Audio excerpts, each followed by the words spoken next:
Mga katambay, mga kababayan, kamusta po? Si Kamanong po, nagbabalik na naman po muli para po magkomento po sa inyo dito po sa Tambayan mga kabayan. Samahan niyo po inyong lingkod, ang inyong lingkod, magkomentuhan po tayo. Magandang umaga po muna sa inyo, tanghali, hapon, gabi at madaling araw po sa ating lahat. Sana po nasa maayos po tayong kalagayan mga kababayan. Ito po, komentuhan po natin mga tambay, ito po nakarang pahayag po ng ating Vice President ay muli na naman po niyang binanatan at hinamon. Hinamon po dahil po hindi po ginagawa ang hamon ng isang Vice President sa presidente ng bansa, mga kabayan, kay BBM. Ito po, ano po ang sabi? Binabalik tanaw na naman po ng ating Vice President yung dati niya pong sinabi na magpa-pulburon test ka na. Magpa-bulburon ka na. Live sa sambayan ng Pilipino, sa mahigit 100 million plus na mga Pilipino. Hindi na po tayo bababa sa 120 million, mga tamay. 120 million. Hindi na po bababa ang mga kababayan natin Pilipino. Yan, hinahamon ka na po, mga tambay. At sinabi rin natin Vice President na nasa history po nila ang hindi po bumababa sa kapangyarihan. Hindi po ba? Dahil ang kanyang ama po, gaano po katagal nanungkulan at hindi po bumaba. Mahigit 20 taon po, mga kababayan. Painggan po muna natin ang ating Vice President, mga kababayan. Ito po, umpisahan po natin. Ang sinabi ko, ma'am, unang-una, magpa-drug test siya. And that is a hanging open challenge na hanggang ngayon, ayaw niyang gawin. Na sinasabi ko, that is a betrayal of public trust. Ang pangalawa, yung pagpirma niya ng kaduda-duda na budget. That is a culpable violation of the Constitution. Yan ang sinasabi ko, nasagutin niya, na hindi niya sinasagot. Binigyang diin ni VP Duterte na hindi dapat hingin ang pagbibitiw ni Pangulong Ferdinand Marcos Jr. Sa halip ay hiniling niya na gawin nito ang kanyang trabaho. Never ask him to resign. That is a pointless call, Hindi magre-resign yan. Nakita niyo ba yung tatay? Ilang taon yun? 20 years? Oh, that is a pointless call, Tingnan niyo yung DNA niya na ayaw yan. So, Marcos resign is a pointless call. That is why I am asking him to do his job. Of which, of course, alam na nating lahat na hindi niya ginagawa. Ang sinabi ko, ma'am, unang-una, magpa-drug test siya. And that is hanging open. Tama, hanging open po mga tambay, yan pa-drug test. Hindi naman po gagawin mo yan. Kailan po ba umamin ang gumagamit ng pulburon? Kahit po putulan mo po ng yag balls yan, mga kabayan. Kahit tanggalan mo ng yag balls yan. Kahit putulan mo ng leg yan umano. Hindi po aamin yan. Kailanman mga tambay, ang mga magnanakaw at ang mga gumagamit ng pulburon, parehas po yan. Never po umamin yan. Mas magugustuhan pa niyan na magsinungaling. At tatawanan ka lang yan. Ngingisi lang po yan. Ngingisi lang po yan. Ngingisi na may para pong kumakain ng mani. Lagi may nangata, hindi ba? At tuyong-tuyo po ang lalamunan. Karamihan po yan. Makikita po natin sintomas, di ba? Yung side effect ng gumagamit po. At yan po ay pangkaraniwan na po nakikita po yata yan kay BBM. Hindi kaya, mga kabayan? Yan po. Napakarami pong paglabag ng Pangulo. Lalong-lalo po sa ginawa po niya na budget pagpirma. Hindi po ba? Hinihiling po ng Vice President na sagutin niya lahat. Hindi po ba? At lalong-lalo na, yung napaka-importante para pagkatiwalaan ka ng taong bayan. Ipakita mo dahil napakahirap tanggapin sa isang katulad po ni Kamanong at katulad po ninyo na meron pong naglilingkod sa atin na lulong at gumagamit sa pinagbabawal na pulburon at coke. Hindi po ba, mga kabayan? At sinabi rin po ng Vice President ay hindi po siya nananawagan na si BBM ay mag-resign. Dahil po Nasa genes niya po yun, nasa dugo. Di ba? Nasa DNA. Nasa DNA niya. Dahil yung tatay po, ayon po sa Vice President, ilang taon po naglingkod sa ating bansa na ayaw pong bumaba. Kahit nga po may sakit na, ayaw pang bumaba. Hindi po ba?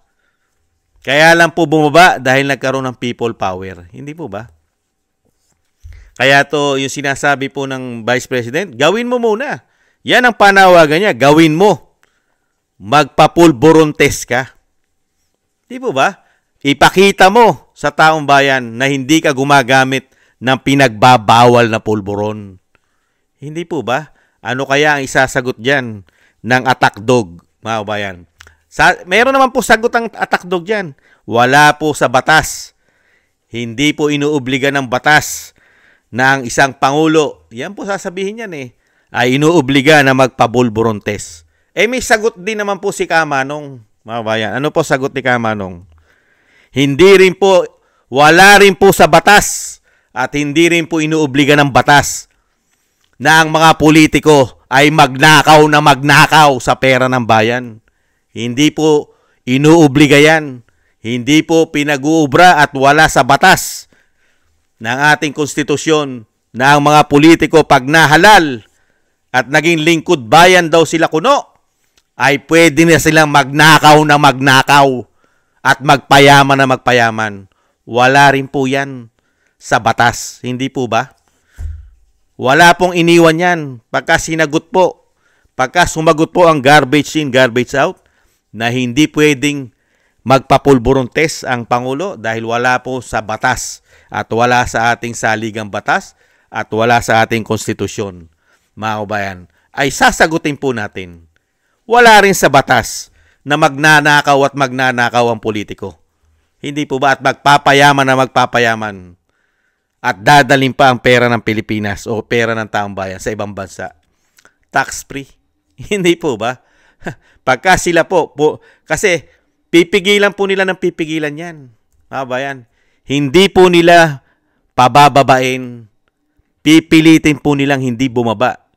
Gustong-gusto pa nga nila extend yan Huwag nang bumaba katulad po nung ama. Kailangan po forever. Baka nga mas gugustuhin pa nila na mahigit 20 taon na hindi na bumaba. Hindi po ba? Kasi marami pong nakikinabang ngayon, mga kababayan. Di po ba? Lalong-lalo po yung mga sakim, gahaman, greedy. Di ba? Sila po kasi nakikinabang ngayon sa pera ng taong bayan. Pati po makakaliwa, mga komunista. Di po ba? At pati nga sa social media, pinagkakakitaan po nila dahil nagbabayad daw po yan umano. Di ba? Ang gobyerno natin ngayon ay mayroong pondo daw para dyan. Pinatotohanan po yan ng isang congressman na si Congressman Marcoleta. Di ba? Na may binabayaran sila. At ganun din yata sa mainstream media. Hindi po ba? At gustong-gusto po yan ng mga politiko na meron pong pangulo na sinasabi ng Vice President na magpapulburon test ka na. Mas gugustuhin nila na ang pangulo ay bangag at gumagamit ng pulburon kasi nagagawa nila lahat ang gusto nilang gawin ngayon. Napakaluwag po ngayon. Hindi po ba? Lalong-lalo sa korupsyon. At magugustuhan din po yan ng mga oligarko. Dahil pwede nilang kontrolin ang ekonomiya ng bansa. Lalong-lalo pa kababayan. Sa buwis. Hindi kaya? Mga kababayan, makakatipid kaya sila sa buwis? Pwede na naman pong doktorin umano? Di po ba? Pwede na naman pong gawa ng paraan? At syempre, mga kababayan, buhay hari sila lahat. Di po ba?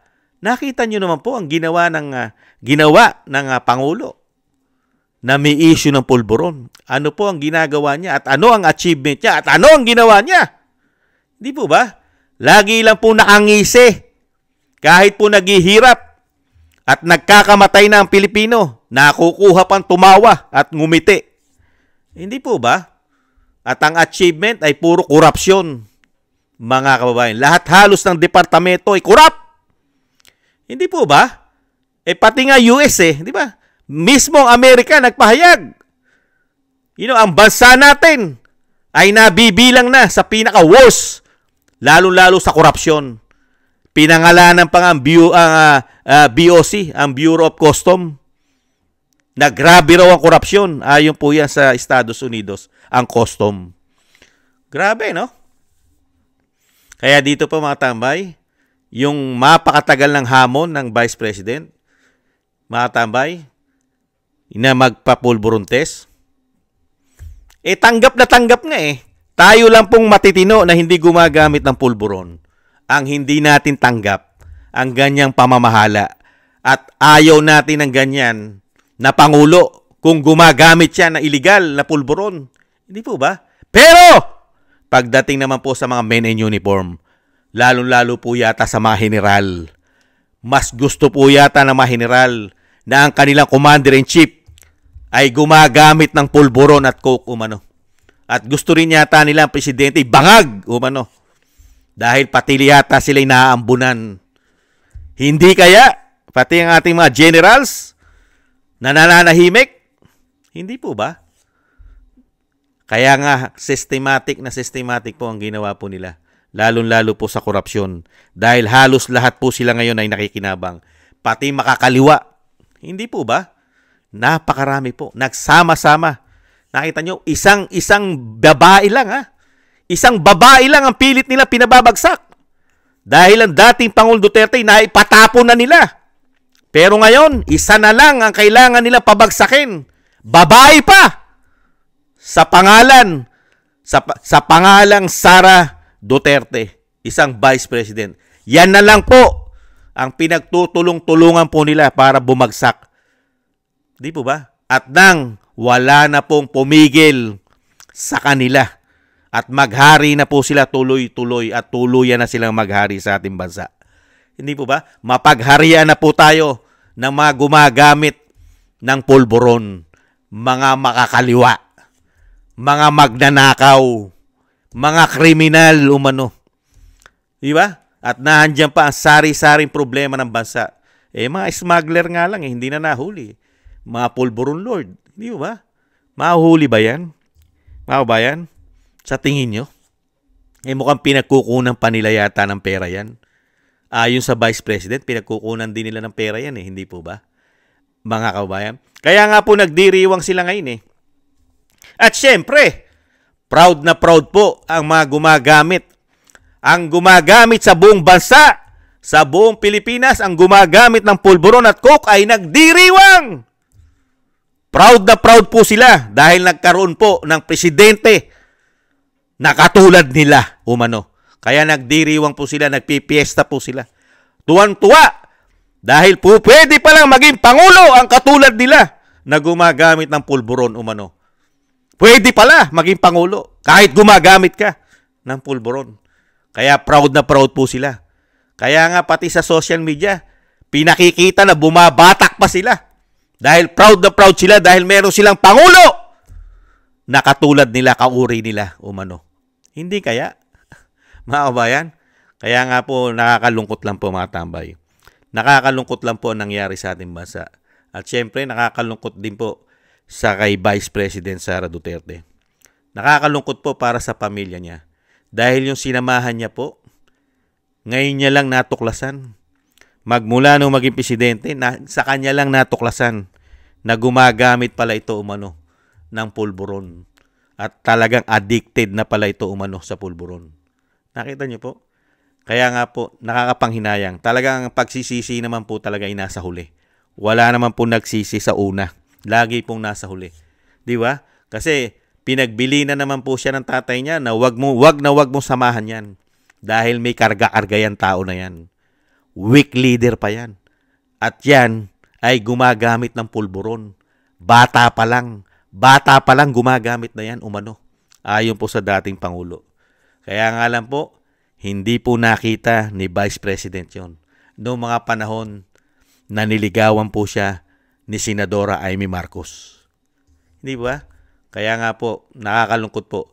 Kung hindi po naging Pangulo yan at naging Pangulo po si Vice President at sumunod siya sa kanyang ama, ay napakaganda na po ng ating bansa. Kahit papaano po ang ating bansa ay hindi nakakahiya.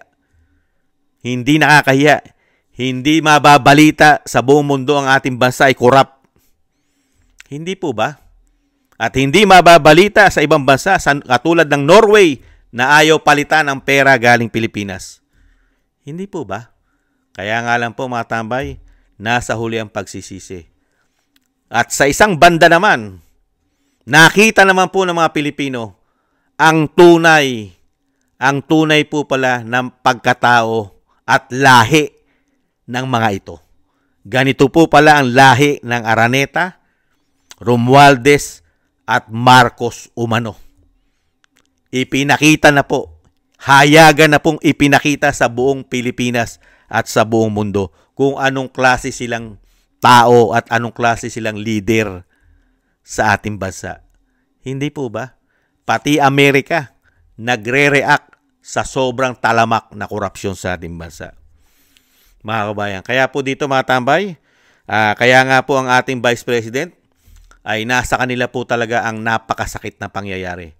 Dahil po ang nagdurusa po ngayon sa nangyari po ito sa ating bansa, hindi lang po tayo ang nasaktan at nagdurusa.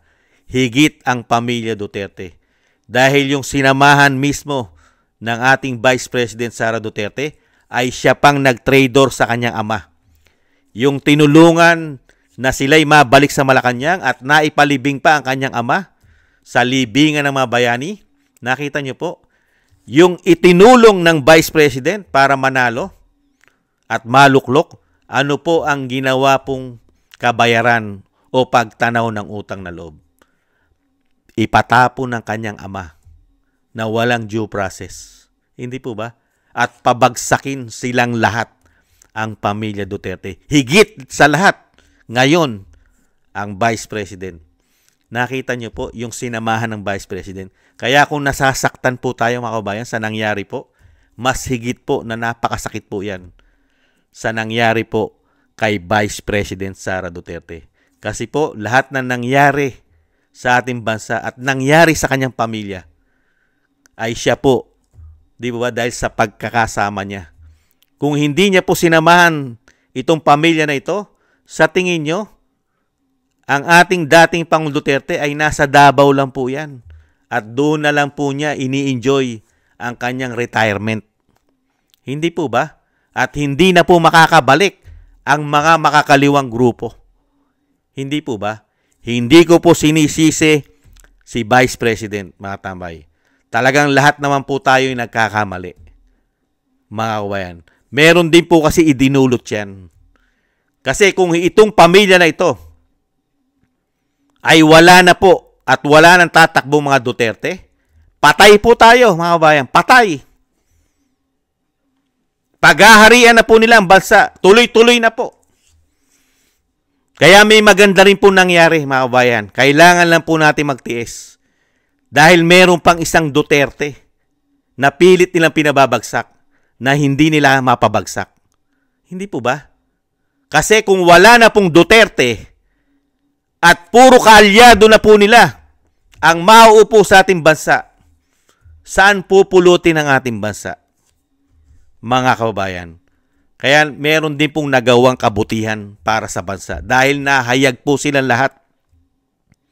Kailangan lang po magsakripisyo. Yung napakasakit na pinagdaanan ng pamilya Duterte ay isa po itong sacrifice. Kailangan po nilang magsakripisyo. Dahil nabunyag po ang lihim. Ang mga balat kayo. Nagbabalat kayo lang pala. Nagbabait-baitan lang pala ang mga ito. Pero yung kaloob-looban pala nito, nakakatakot, delikado. Kaya kang itsugi, kaya ka ipatapon, umano. Kaya kang tanggalin sa politika. Nagbabait-baitan lang pala ang mga ito. Balat kayo. Hindi po ba, mga kababayan? Kaya po, yung pinagdadaanan po ng ating Vice President, mga tambay, masakit po yun. Masakit po dahil nagsasakripisyo po ang kanyang ama. Imbis po, yung ulitin ko po, imbis po ang kanyang tatay ay nasa Davao at doon po ay ini-enjoy niya ang napakagandang syudad ng Davao City at kausap niya ang kanyang mga mahal sa buhay at ang kanyang mga kababayan at isa pa rin siyang mayor dahil nanalo siyang mayor, hindi po ba? Kaya nga lang po, talagang ganun po mga kababayan eh. Hindi naman po inaasahan lahat naman po dahil napakarami pong bumoto diyan eh. Hindi naman po natin inaasahan dahil ang alam po natin ibabangon po niya ang pamilya niya. Hindi po ba? Kasi ang alam natin magkaiba ang anak sa ama. Magkaiba ang ama sa anak. Hindi pala mga tambay. Ang nangyari, susundan pala ni anak si tatay. Ganun pala. At mas malala si anak. Hindi kaya mas malala si anak. Bakit? Si anak ay gumagamit ng pulburon eh. Hindi po ba? Hindi lang pagnanakaw at hindi lang pagpapatapon ng dating Pangulo. Gumagamit pa umano ng pulburon. Di mas malala pa si anak. Umano. Hindi po ba mga kabayan? Kaya tiis-tiis lang po, Vice President. Tiis-tiis lang po. Talagang ganyan po talaga ang nangyari pong kapalaran po ninyo.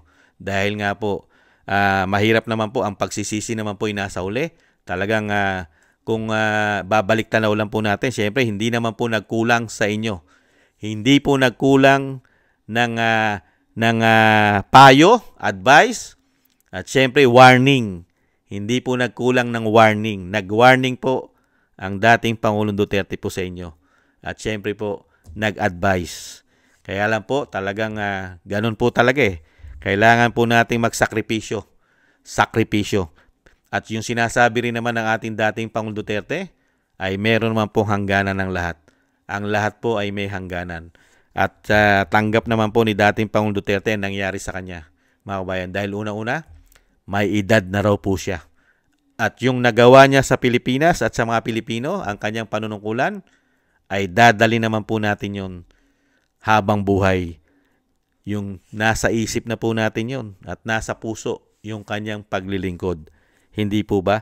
Lalong-lalo na po yung protektahan po ang mahigit 100 milyong Pilipino na hindi po malulong sa bisyo ng pulburon. Kaya lang ang nakakalungkot, meron palang Pangulo na nalulong sa bisyong pulburon. Yung pinoprotektahan po ng dating Pangulo, ang mahigit 100 milyong Pilipino na huwag malulong at maingatan, hindi pala.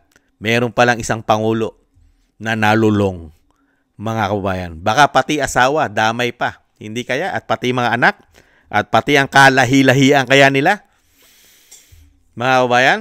At isa lang din po naman kasi magiging solusyon dyan mga kabayan. Yung sinasabi ni Vice President na magpa-pulburon test. Isa lang po ang magkakaroon po ng lakas o sinasabing may kapangyarihan na ito ay gawin ang mga men in uniform. Sila lang po ang may kapangyarihan na bitbitin ang isang Pangulo at dalin doon kung saan ipapapulburon test yan. Men in uniform lang po. Kamukha po na nangyari sa kanyang ama at nangyari po kay Erap. Puro men in uniform po yun. Ang bumibit-bit. Hindi po ba? Kaya nga po tayo po mga tambay, kailangan lang po tayo, lagi lang natin ipahayag. Napaka-importante po ng boses ng Pilipino para po marinig. Marinig po sa buong Pilipinas na ang ating gobyerno ay ganito ang ginagawa. At marinig din po sa buong mundo kung saan may Pilipino. Hindi po ba? Dahil bayan po natin ito eh. Bansa po natin yan. Mahal natin ang ating bansa. Iisa lang ang bansa natin. Hindi po ba? Tapos hahayaan pa natin na gaguhin, walang hiyain, at ibaon tayo sa utang dahil may presidenteng gumagamit ng pulburon. Hindi po ba?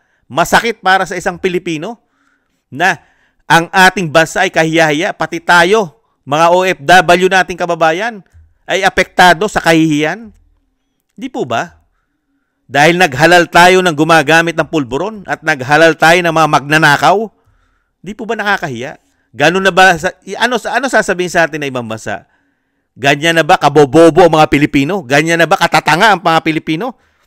Dahil bumoboto ng Pangulo na gumagamit ng pulburon at lahi ng magnanakaw ay ibinalik pa natin? Di po ba? Kaya nakakalungkot po dahil pwede po tayong pagsabihan at talagang kutsain na ibang ng banyaga. Dahil napakatanga nga naman natin. Dahil ibinoto natin. Ganun po talaga eh. Kasama po sa kahihiyan yan eh. Hindi po ba? Maraming salamat po mga tambay. Sana gusto po natin tambayan mga kabayan sa YouTube at TikTok. At sa mga subscribers po natin, maraming salamat po sa inyo. At ganoon din po sa mga nagbibigay po ng tulong at biyaya. Thank you po sa inyo. At sa mga nagko-comment, like, share, and subscribe, maraming salamat din po.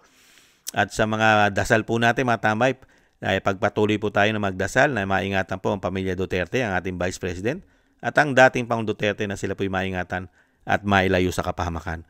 At madugtungan pa po ang buhay at kalakasan at makalabas na po sa lalong mabilis ang dating Pangulo.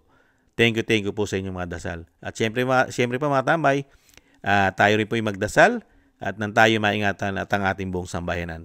Taste lang po mga tambay. Ingat po tayo. Paalam. Bye-bye.